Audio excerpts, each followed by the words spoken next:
Imagine this. You're walking down a block, one that you've known your entire life. And today, something is different. New signs in the windows, people you've never seen out there outside, talking, laughing, spending money. There's a buzz on the block, and you can almost feel it on your skin. And everybody's saying the same thing. This time is going to be different. Can you see it?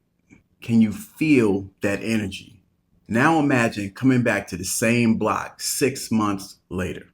There are no signs. They're all gone. The buzz is gone. It's quiet again. And it's back to exactly the way it was before that time you came on your block. So what happened? Nobody stopped caring. Nobody meant for it to fade. So why did it? Here's something that most people never think about. A community runs on something underneath. Call it a setting, an instruction that's always running in the background. The same way your phone runs on codes that you can't see. It's all in the background. That instruction decides the small things on autopilot, where people spend, who they support, what they pop up with, what they celebrate. Nobody votes on it. It just runs. So what happens on that block you just imagined? A moment hits, something stirs people up, and the energy gets loud. And for a while, everybody's behavior changes. Some people spend in new places. They start showing up for each other, and they mean it. It's from the heart. But did the instruction underneath change? No, only the behavior did. People moved their money, but they never became people who build for themselves. They acted together. They just never became something together. And here's the part that stings. When the energy fades, and the energy always fades, an old instruction writes the behaviors every single time.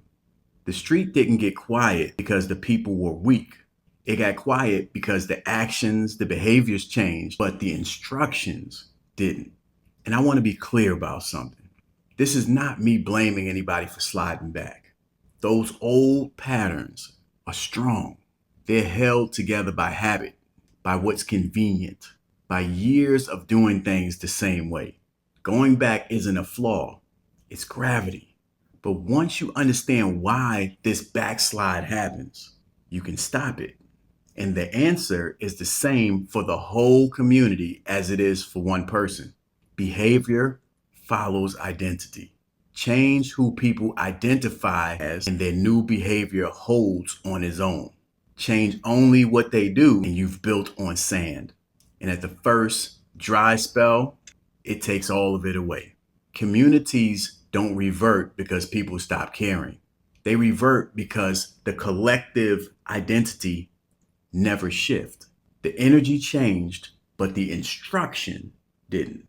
If you ever watched the community come together strong and then quietly drift back, double tap your screen right now. Changing what a community does without changing who that community identifies as, that's a wave. Powerful tonight, but gone by the morning. The ones who make it stick shifted how they see themselves. They did that first. The doing or the behavior was just proof of an identity shift. The communities that build real power aren't the ones with the loudest moments. They don't have something special that no one else has. They're the ones that took a loud moment and used it to install a new identity and held it long enough so that the noise died down. Which kind do you want to be part of? So here's the question.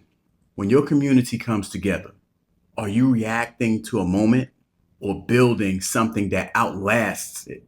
Comment collective if your community is at a crossroads right now, and tag someone who needs to hear that the energy has to become the identity or it becomes a memory. Part 2 tomorrow.